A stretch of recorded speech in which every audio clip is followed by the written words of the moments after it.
तो यूपी में आज दूसरे चरण का मतदान है। तो उत्तराखंड की सभी 70 सीटों पर आज ही वोट डाले जाएंगे। उत्तराखंड के सीएम पुष्कर सिंह धामी ने भरोसा दिखाया कि बीजेपी फिर सत्ता में वापसी करेगी। धामी से बात की हमारे संवाददाता मनोज्ञा लोईवाल ने।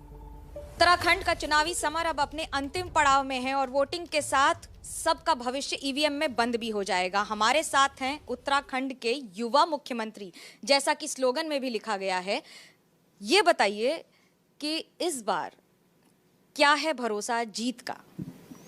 नहीं, जो माननीय प्रधानमंत्री मोदी जी के नेतृत्व में उत्तराखंड में काम हुए हैं पिछले 5 सालों में, पिछले 7 सालों में, चाहे वो सड़क का क्षेत्र हो, ऑल वेदर रोडें हों, भारतमाला श्रृंखला की रोडें हों, या हमारा हवाई सेवाओं का क्षेत्र हो, चाहे देहरादून का हवाई अड्डा हो या हवाई सेवाओं की बात हो, या हमारा पंतनगर का जो एयरपोर्ट है उसको ग्रीनफील्ड एयरपोर्ट बनाने की बात हो, या पिथौरागढ़ की जो हवाई पट्टी है उसके विस्तार की बात हो, चिन्याली, सौड़ा और गौचर की हवाई पट्टियों को विस्तारीकरण की बात हो, सभी पर तेज़ी से काम हुआ है। इसके साथ साथ स्वास्थ्य के क्षेत्र में ऋषिकेश में एम्स की स्थापना हो गई है, उसका संचालन भी प्रारंभ हो गया है।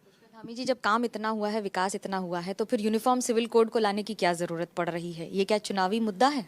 ये हमारा संकल्प है कि हमारे प्रदेश के अंदर, चूँकि ये देवभूमि है, ये शांत प्रदेश है और पूरे हिंदुस्तान को आबो हवा देने वाला ये प्रदेश है, गंगा का प्रदेश है और ये देवभूमि है। इस देवभूमि में सभी के लिए समान कानून होना चाहिए, समान अधिकार होने चाहिए।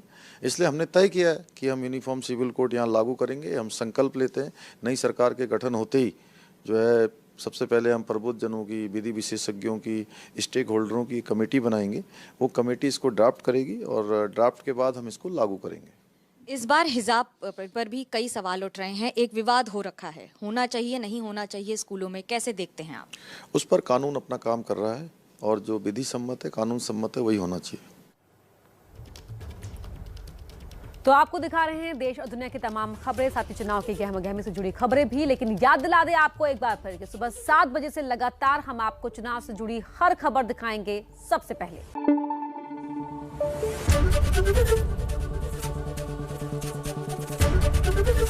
एबीपी न्यूज आपको रखे आगे।